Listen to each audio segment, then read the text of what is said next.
नमस्कार दोस्तों, क्या हालचाल सभी के। आई होप सभी हेल्दी हैं, कंसिस्टेंटली प्रिपेयर कर रहे हैं।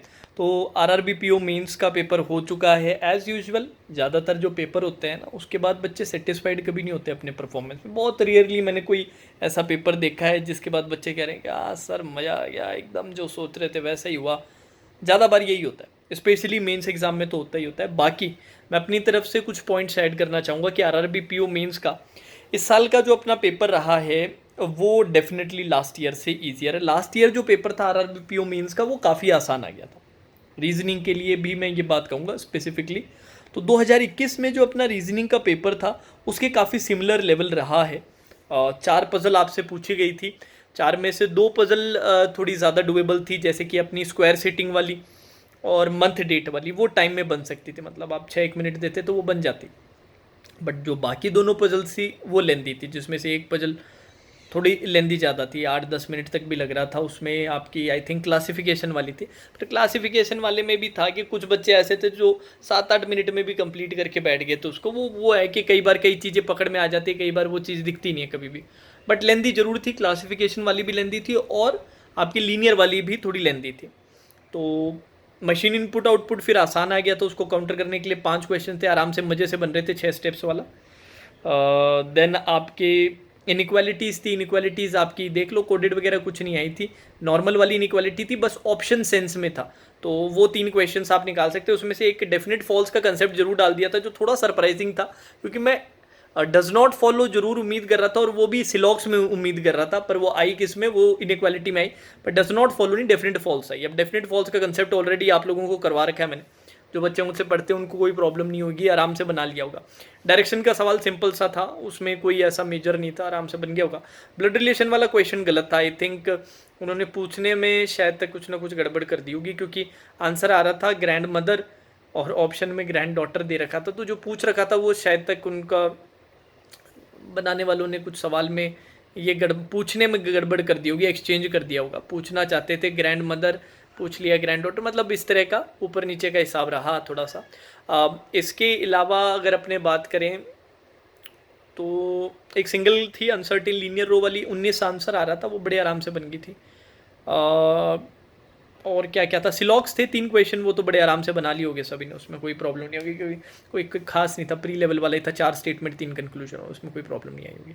अब मेन सवाल ये है कि सर अब आगे वाले पेपर्स में क्या किया जाए। मतलब आरआरबी क्लर्क मेंस का कुछ दिनों में पेपर है, तो उसका सोच के डर लग रहा है। तो यार ये पेपर कोई बहुत ही आउट ऑफ बॉक्स वाला पेपर नहीं था। डेफिनेटली लास्ट ईयर से मुश्किल था, पर 2021 से आप कंपेयर करो तो काफ़ी कंपेरेबल पेपर था। तो ऐसा नहीं है कि आरआरबी क्लर्क में इसमें कुछ तबाही होने वाली है। बिल्कुल आराम से रिलैक्स होकर पेपर देना। मैंने आपको एक चीज़ समझाई थी, और वही चीज़ मैं फिर से रिपीट करूँगा आने वाले एग्जाम्स के लिए भी। कहीं ना कहीं फंसना लाजमी है, उसके लिए तैयार रहो। ये मत सोचो कि सर पूरे पेपर में मैं कहीं पर भी नहीं फंसूंगा या फंसूंगी। इंपॉर्टेंट ये है कि फंसने के बाद कहीं पर भी समय थोड़ा सा ज़्यादा लग जाए, उसके बाद अपना कंपोजर लूज़ नहीं करना है, अपना फोकस लूज़ नहीं करना है। ऐसा नहीं मानना है कि अब सर आगे पेपर करके कोई फ़ायदा नहीं है, अब तो काय का सिलेक्शन होगा, इतना टाइम हमने वेस्ट कर दिया इसी पजल में, सर मैंने 8 मिनट वेस्ट कर दिए, 10 मिनट वेस्ट कर दिए, अब क्या आगे करके फ़ायदा है। बिल्कुल फ़ायदा है, हमेशा है। जिस तरह आप फंसे वैसे बाकी लोग भी कहीं ना कहीं ज़रूर फंसेंगे। और जितने भी बच्चे मेंस क्लियर करने वाले हैं या सेलेक्ट होने वाले हैं, उसमें सारे बच्चे ऐसे नहीं होंगे जो बिना फंसे पूरा पेपर निकाल लेंगे। बहुत रेयर बच्चे होते हैं ऐसे। ज़्यादातर पेपर थोड़ा ठीक होता है तो फंसता ही यार कोई। और मैं तो बोल रहा हूँ कि मेंस में क्यों, प्री में भी बच्चे फंसते हैं कहीं ना कहीं। इंपॉर्टेंट ये कि फंसने के बाद अपने को टेंशन नहीं लेना। प्लस पेपर अटेम्प्ट की जो अपनी स्ट्रैटेजी है उस पर थोड़ा सा काम करना है। कुछ बच्चों का मैंने देखा है कि पेपर बहुत ख़राब तरीके से आप लोगों ने अटेम्प्ट किया। ज़्यादातर नहीं थे, ज़्यादातर समझ गए थे कि पेपर अटेम्प्ट अच्छे से ही किया था सर हमने। बट कुछ बच्चे ऐसे थे जो अभी भी पेपर अटेम्प्ट सही से नहीं कर रहे यार, उस पर थोड़ा सा काम करो, मॉक्स वगैरह के थ्रू फिगर आउट करो आपके लिए क्या ज़्यादा बेटर है। वो सही रहेगा, क्योंकि जब तक पेपर अटेम्प्ट अच्छे से अपने नहीं करेंगे तब तक अपनी मेहनत को वो जो मुकाम मिलना चाहिए वो मिल नहीं पाएगा, है ना। अपने जो रिवॉर्ड मिलना चाहिए वो अपने कभी अचीव नहीं कर पाएंगे जब तक अपने पेपर अच्छे से अटेम्प्ट करना नहीं सीखते। तो उस पर थोड़ा सा काम कीजिएगा। बाकी आरआरबी क्लर्क मेंस में कुछ दिन बचे हैं, कंप्यूटर का रिवीजन करो, जीए का रिवीजन करो। अच्छा, जीए का सोच के ऐसे टेंशन बन गया सर, इतना पढ़ा, पता नहीं कौन से इंडेक्स, कौन सी रैंकिंग, किस किस चीज़ की फालतू फालतू इतनी सारी चीज़ें पढ़ी सर, कुछ भी नहीं आई। तो वो होता ही है यार जीए में। जीए पिछली बार भी ऐसे सरप्राइजिंग सा टेढ़ा सा जीए था, हर साल ही जीए ऐसा है कि वो सरप्राइज देता ही देता है, तो उसको लेके आप परेशान मत हो। जीए तो ऐसी चीज़ है कि सर बिना एक्सपेक्टेशन के मेहनत करने वाली चीज़ है। वही भगवत गीता का जो श्लोक लिखा गया है वो जीए के लिए लिखा गया है कि मेहनत करता जा, फल की कामना मत कर। तो वो जनरल अवेयरनेस के लिए है। तो ये मत सोच लेना अब अपने जीए पढ़ेंगे नहीं, पढ़ोगे नहीं तो फिर तो कुछ नहीं आने वाला आपसे, फिर आपसे कुछ भी नहीं होगा, फिर कोई संभावना नहीं। और बाई सरप्राइज ऐसा हो जाए कि जीए थोड़ा ज़्यादा डुएबल आ जाए तो फिर बाद में पछताओगे, अरे यार थोड़ा सा पढ़ लेते तो ज़्यादा बेटर रहता। तो वो मत सोचना, ठीक है। तो जीए का बढ़िया रिवीजन करो, कंप्यूटर का अच्छे से रिवीजन करो। अब आरआरबी क्लर्क मेंस का डेली मॉक निकालो। अपने पेपर का लेवल आरआरबी क्लर्क मेंस का काफ़ी लो लेवल आता है, काफ़ी अच्छा आप अटेम्प्ट कर सकते हो। तो बढ़िया से पढ़ो। आरआरबी क्लर्क मेंस स्पेसिफिक आने वाली वीक में मैं एक मॉक तो कराऊंगा, उसके अलावा और मुझे समय मिला तो मैं हो सकता है 2 मॉक्स करवा दूँ, ठीक है, बट एक मॉक ज़रूर करवाऊंगा। बाकी इसके अलावा आगे अपने IBPS PO प्री का एग्ज़ाम है। जिनका आरआरबी क्लर्क मीन्स नहीं, IBPS PO प्री कंटिन्यू करो यार। कल शाम को 6:30 बजे 6:30 PM पे IBPS PO pre / SBI PO pre का एक कंप्लीट मॉक में करवाने वाला हूँ यूट्यूब पे।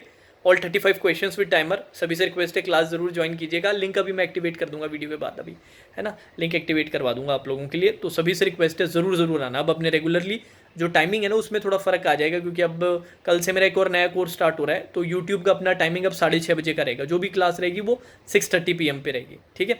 तो 6:30 बजे का यूट्यूब का टाइमिंग रहेगा। तो आरआरबी क्लर्क मेंस वाले आरआरबी क्लर्क मेंस के लिए करो। जिनका आरआरबी क्लर्क मेंस नहीं वो IBPS PO प्री प्लस बाकी जो मेंस वगैरह वो करो। कल से मेरे मेंस का मेंस बूस्टर कोर्स स्टार्ट हो रहा है शाम को 4 बजे से 6 बजे तक का टाइम मैंने रखा है कि 2 घंटे में सेशन आराम से पूरा हो जाएगा। और बढ़िया प्रैक्टिस करेंगे, 2 पजल निकालेंगे, 4 मिसलिनियस के तगड़े वाले सेट्स लगा लेंगे। और प्रैक्टिस कोर्स ये रहने वाला है, और जिसमें 20 सेशन में लूँगा, 20 मिनी मॉक्स रहने वाले हैं for IBPS PO IBPS clerk means, और आगे SBI PO SBI clerk means को भी ध्यान में रखते हुए, ठीक है। तो वो कोर्स आप खरीद सकते हो।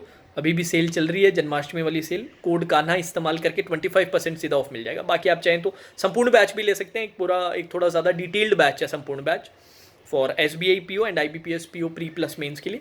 तो वो चाहें तो वो भी आप परचेज कर सकते हैं। रीजनिंग प्लस क्वांट्स और ओनली रीजनिंग का भी सेम कोड कान्हा इस्तेमाल कीजिएगा, लिंक डिस्क्रिप्शन में है। 25% सीधा आपको ऑफ मिल जाएगा। बाकी मेरा सजेशन रहता है कि पूरा एनुअल सब्सक्रिप्शन लो यार, वो ज़्यादा बेटर रहेगा। बाकी यार एक बार कमेंट करके ज़रूर बताना आप लोगों ने मॉक्स में एक अटेम्प्ट किया, एक मैंने पेड क्लासेज और इवन यूट्यूब क्लासेज में जो करवाया था उसी टाइप का कंटेंट आया कि नहीं आया, ये आप ज़रूर मेंशन कीजिएगा, मेरे को बड़ा अच्छा लगेगा। ऑल्दो पेपर थोड़ा ज़्यादा हल्का सा, कुछ पजल्स हल्के लेंदी रह गए, पर फिर भी वो उतने लेंदी नहीं थे जो मॉक्स में था।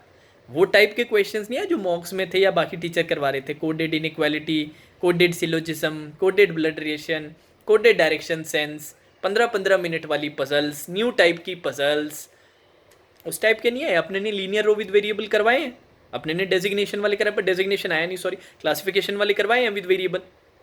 अनसर्टेन लीनियर रो अपने ने किए, अपने ने तो अच्छे वाले किए, तो एक सिंगल क्वेश्चन वाला हल्का वाला आया था। डायरेक्शन सेंस के अपने 2 पर्सन्स वाले किए, सिमिलर टाइप के, इसमें 1 पर्सन ही था। सिलोजिज्म वगैरह अपने ने इसी तरह के किए थे। आपने कहा था इस तरह के सिलोजिज्म थोड़ा ना आते हैं सर, रिवर्स सिलोजिज्म आएगा, वो कहाँ आया, वो सब नहीं आया। हाँ, 2 पजल्स थी, वो थोड़ी ज़्यादा लेंदी थी। मैं एक्सपेक्टेशन कर रहा था एक ही पजल आएगी लेंदी, 2 पजल लेंदी आके, ये फ़र्क हो गया। डेटा सफिशिएंसी में उम्मीद कर रहा था, उसकी जगह आपको 1 पजल दे दिया। तो इतना तो यार अपने तैयारी थे। और जो पेड में थे उनको तो मैंने इस लेवल से, इससे थोड़ा सा एक लेवल ऊपर पे ही भी प्रैक्टिस करवाई, बट इसी टाइप का कंटेंट करवाया। कमेंट करके बताइएगा ज़रूर, ठीक है। तो आगे के लिए मनोबल बिल्कुल नहीं टूटना चाहिए, डिमोटिवेट बिल्कुल नहीं होना चाहिए। ज़्यादातर अपने जब एग्ज़ाम देंगे अपने थोड़ा सा वैसे ही रहेगा, सेटिस्फाइड नहीं होंगे कि यार थोड़ा सा और अच्छा कर सकते हो। ये अपनी मानसिकता है, हमेशा हम सोचते हैं कि यार और बेहतर होना चाहिए, और जो अच्छी चीज़ है, इसका मतलब ये नहीं कि अपने डिसेंट परफॉर्म नहीं करके आए, है ना। तो वो सारा मैटर करेगा आपने कितना एक्यूरेटली किया है। बाकी सेफ अटेम्प्ट्स की रिगार्डिंग ऑलरेडी सर ने एक लाइव सेशन ले लिया, सिंह सर ने, वो आप देख लीजिएगा, उससे आपको आइडिया लग जाएगा कि कितना अच्छा किया है, कितना ख़राब किया है, उसका आइडिया वहाँ पे लग जाएगा। बाकी एक्यूरेसी पे काफ़ी मैटर करते हैं। ये काम अपने ने को जितना करना था अपने ने कर लिया, अब अपना फोकस है on to the next. RRB clerk mains है तो आरआरबी क्लर्क मेंस, वो नहीं है तो IBPS PO pre plus IBPS clerk mains को टारगेट करते हुए अपनी प्रैक्टिस, अपनी प्रिपरेशन होनी चाहिए आगे के लिए, रूटीन अपना आगे उसके लिए होना चाहिए। और कोई प्रॉब्लम नहीं यार, पहला मेंस का एग्ज़ाम था, जीतेंगे नहीं तो सीखेंगे, वही अपना तो नारा तो सेम है सर, या तो जीतेंगे या फिर सीखेंगे। तो सर यहाँ पर कुछ ना कुछ सीख के ही जाएंगे। आरआरबी क्लर्क मेंस में बेटर करेंगे, आगे आईबीपीएस पीओ प्री अच्छा देके उसको भी टारगेट कर रहे हैं कि आईबीपीएस पीओ मेंस देखने को मिलेगा अपने को, या देने को अपने को मौका मिलेगा। आईबीपीएस क्लर्क मेंस भी सर जरूर देने का मौका मिलेगा, एसबीआई क्लर्क में थे, तो सबके लिए अपने ध्यान में रखते हुए कर रहे हैं। एनआईसीएलएओ प्री का एग्जाम काफ़ी बच्चों ने दे रखा है, तो एनआईसीएलएओ मेंस में भी हो सकता है मौका मिला देने का, तो वहाँ पर ज़रूर शो करेंगे सर क्या क्या इंप्रूवमेंट्स किए। तो जो आज अपने को एक्सपीरियंस मिला है उससे सीखेंगे और बेहतर करेंगे। ऐसा नहीं उसको लेके अपने दुखी हो जाएंगे कि सर हमारे तो ऐसे ही होगा हमेशा, नहीं ऐसा होगा हमेशा यार। और आपको क्या पता, आपने अच्छा ही किया। और बाकी लोगों के अटेम्प्ट्स वगैरह मत सुना। अब ये अटेम्प्ट हर साल ही सुनने को मिलते हैं मेरे को, ये कर दिया वो कर दिया, फिर बाद में इनके नंबर नहीं आते उतने, तो उसको लेके आप दुखी मत हो। वो सेशन सर ने लिया है वो एक बार देख लेना, उससे ज़्यादा पर्सपेक्टिव मिल जाएगा। बाकी कल आपके संपूर्ण बैच रहेगा, इसके अलावा आपके साथ साथ मेंस बूस्टर कोर्स स्टार्ट